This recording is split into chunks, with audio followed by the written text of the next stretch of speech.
So I think I'm always interested in exploring the ideas of boundaries, which for me is like clues that lead to some debatable concepts, which are often like blurry and also fluid.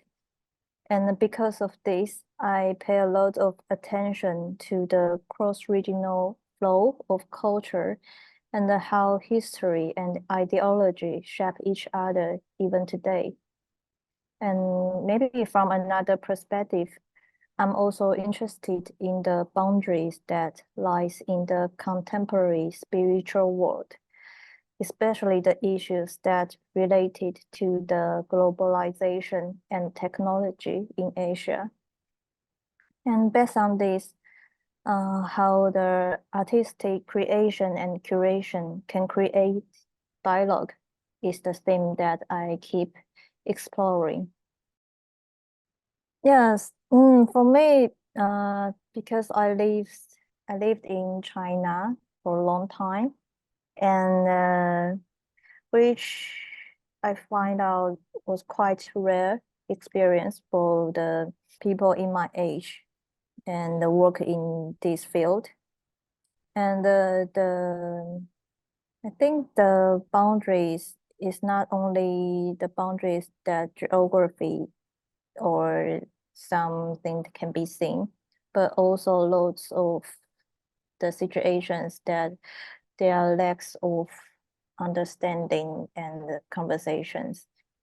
And that's also let me think about how the history narration and ideology problem that exists today. Yeah, casually talk, and he mentioned that let's do an exhibition in Cyprus for the Larnaca Biennale together. And I think that's the start. And then he also bring up the book by Edward Glissant, The Poetics of Relation.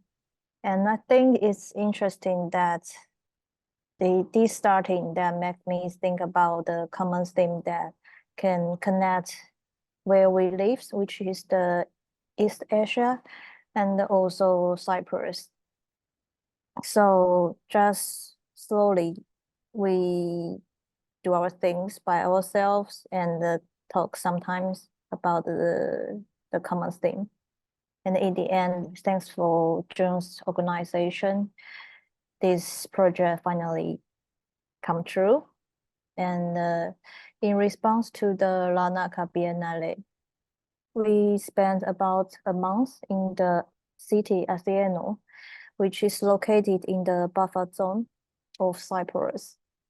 And the exhibition title, To the Sea with Her Names, actually draws inspiration from the poem, The Sea is History, which is associated with the Poetics of Relation by Edward Glissant. And the title inspired by the poem, which implies the idea of identity, especially the nature of fluidity. Meanwhile, trying to highlight that the historical narratives are like sea waves, constantly receding and returning. So from this, the exhibition tries to elaborate the complexity of intercultural context. And most of the artists all stayed in Cyprus for 2 weeks to 1 month. And Jun and Ryuji conduct a series of Kinzuki workshops, and all of the artists created new works on site. For me, it was quite interesting to see the varied interpretations by the artists based on their encounters and the personal experiences.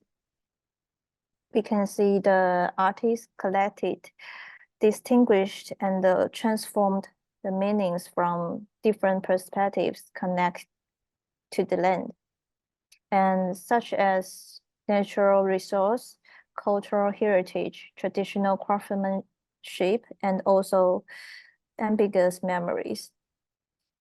I would say it was quite challenging, but also lots of fun working together in this way with lots of uncertain conditions.